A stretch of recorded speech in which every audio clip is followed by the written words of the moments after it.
Sa wakas ay nakarating na si Arisu sa Borderlands sa isang misyon na iligtas si Usagi, at malapit nang maglaro ng kanyang unang laro mula nang makabalik, kasama ang ilang iba pang mga manlalaro.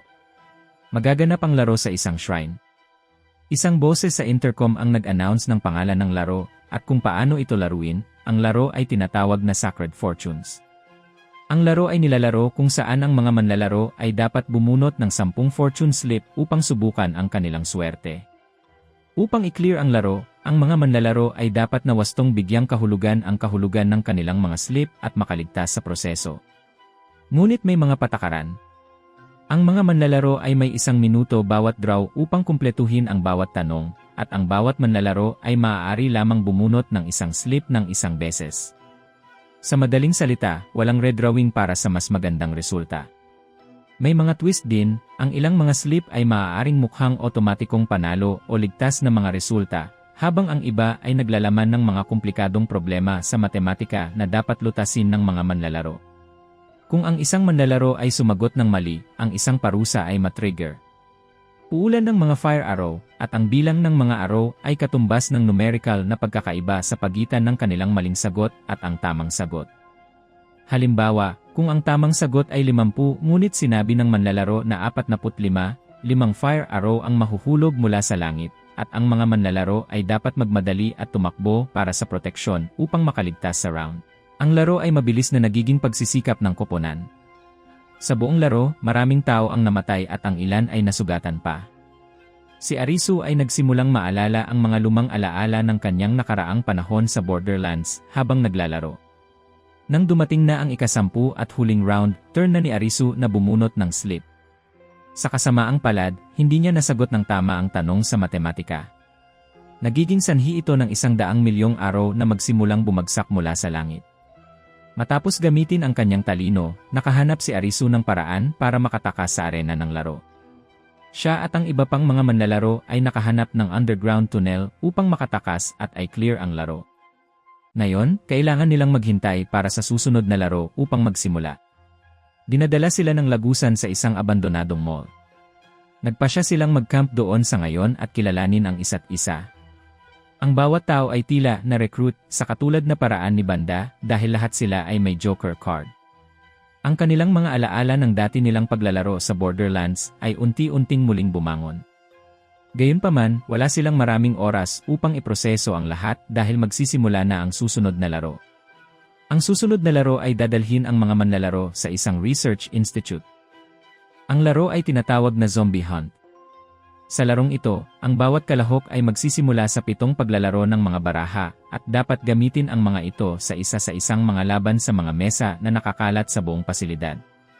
Sa mga duel na ito, nakikipagkumpetensya ang mga manlalaro gamit ang mga card ng parehong suit at ang taong may pinakamataas na kabuang baraha ang panalo. Pagkatapos ay kukuha ang nanalo ng card mula sa kamay ng kanilang kalaban. Upang gawing mas komplikado ang mga bagay, 3 espesyal na card ang papasok. Agad na tinatalo ng zombie card ang anumang iba pang card.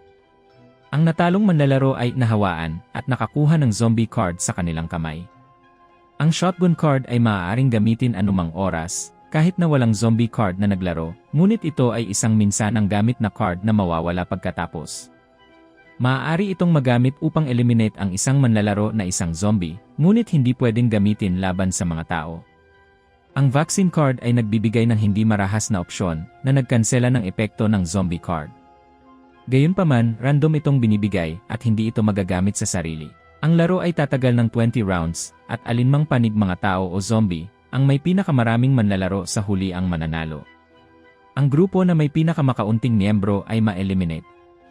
Sa simula, mayroong 4 na magkakahiwalay na grupo sa buong pasilidad at 4 lamang na zombie card sa kabuuan, isa bawat koponan. Mabilis na naisip ni Arisu na alamin kung sino ang may hawak ng mga vaccine card ay susi sa kaligtasan, bagamat maaaring maitago ang mga ito sa mga manlalaro mula sa ibang mga grupo. Kasabay nito, determinado siyang muling makasama si Usagi, kahit na ang pag-ikot ng mga laro sa estilo ng torneo ay nangangahulugan na may tunay na pagkakataon na maaari silang mapilitan na harapin ang isa't isa. Habang naglalaro ng laro, maingat na binabasa ni Arisu ang mga tao at napansin ang isang kalaban na umiiwas sa eye contact. Tama ang pagkakakilanlan niya sa kanya bilang isang zombie na nakahawa na ng ibang manlalaro. Habang ang ilan sa grupo ay nagtutulak na patay na lang ang mga nahawaang manlalaro, si Arisu ay nangangatuwiran para sa isang mas ligtas na solusyon gamit ang mga vaccine card. Kasama sa kanyang plano ang pagkumbinsi sa mga infected na manlalaro na ibunyag kung sino ang humawa sa kanila, na epektibong gumawa ng isang mapanganib na alyansa sa pamamagitan ng pag-aalok ng kanilang sarili bilang mga hostage. Kung nasira ang tiwala, ang shotgun card ay maaari pa ring gamitin bilang huling paraan. Ngunit umaasa si Arisu na hindi ito umabot sa ganito. Si Ray, isang masayahin, asul ang buhok na manlalaro. Iminungkahi niya ang tinatawag niyang Trust Barricade na diskarte.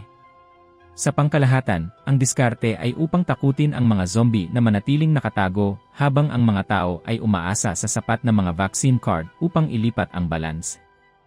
Mapanganib ito dahil walang nakakaalam kung gaano karaming mga vaccine card ang aktwal na nilalaro, ngunit nagbibigay ito sa kanila ng pag-asa. Ang koponan ay namamahagi din ng mga card ng numero ng pantay-pantay upang matiyak na walang natitira sa isang dehado. Gayunpaman, hindi lahat ay sumasang-ayon na maglaro ayon sa mga patakarang ito. Isang walang ingat na manlalaro na nagngangalang Ikeno ang nagpipilit sa paggamit ng mga shotgun card ng agresibo para lipulin ang mga zombie. Nakakuha siya ng suporta mula sa isa pang manlalaro, si Mr. Kazuya, na pumatay ng isang zombie card holder ng tahasan. Ngayon, ang laro ay ganap na bumaliktad. Ngunit habang si Arisu ay nabigla sa lahat ng nangyayari, tila niyakap ni Ray ang kaguluhan. Dahil hindi tinatapos ng laro ang episode na ito, mukhang magpapatuloy ito sa susunod na episode.